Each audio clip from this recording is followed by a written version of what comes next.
នៅលើโลกនេះគ្មានអ្វីពិបាកជាងការចាប់ផ្ដើមទេហើយក៏គ្មានអ្វីអស្ចារ្យជាងការចាប់ផ្ដើមដែរចាប់ផ្ដើមជារឿងដ៏លំបាកបំផុតសម្រាប់មនុស្សគ្រប់គ្នាហើយបើគ្មានការចាប់ផ្ដើមក៏គ្មានអ្វីគ្រប់យ៉ាងដូចសពថ្ងៃនេះដែរនៅពេលដែលអ្នកចាប់ផ្ដើមលក់ដំបូងសូមកុំខ្លាចគេសើចត្រូវចាំថាអ្នកសើចគឺបានតែសើចទេហើយឲ្យគេសើចអ្នកសិនចុះព្រោះពេលនេះគេអាចសើចអ្នកបានប៉ុន្តែនៅពេលដែលអ្នករីកធំជាងនេះគេសើចអ្នកឡើងបានហើយត្រូវចាំថាអ្នកសើចក្រោយគឺលឺជាងអ្នកសើចមុនចេញលក់ដំបូងកុំខ្វល់រឿងខ្មាស់គេសំខាន់ស្រឡាញ់អីធ្វើនឹងទៅផឹងធ្វើផឹងបដោតផឹងផលិតលុយចេញពីមុខរបរទាំងអស់នោះត្រូវដឹងថាគេអាចមើលងាយអ្នកបានប៉ុន្តែមនុស្សទាំងអស់នោះមិនមកចិញ្ចឹមគ្រួសាររបស់អ្នកទេពេលចេញលក់ដំបូងកុំខ្វល់រឿងគូប្រកួតប្រជែងធ្វើចិត្តឲ្យធ្ងន់ពេលខ្លះទីផ្សារគឺអយុត្តិធម៌ខ្លាំងណាស់សម្រាប់យើងយូកូក៏មានច្រើនអ្នកលក់កាច់កងក៏មានច្រើន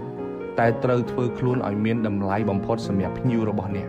ត្រូវចាំថាដើមឈើមួយដើមដែលចាក់ឫសបានជ្រៅមិនងាយរលំងាយទេពេលអ្នកលក់ដំបូងកុំខ្វល់រឿងលុយចាប់ផ្ដើម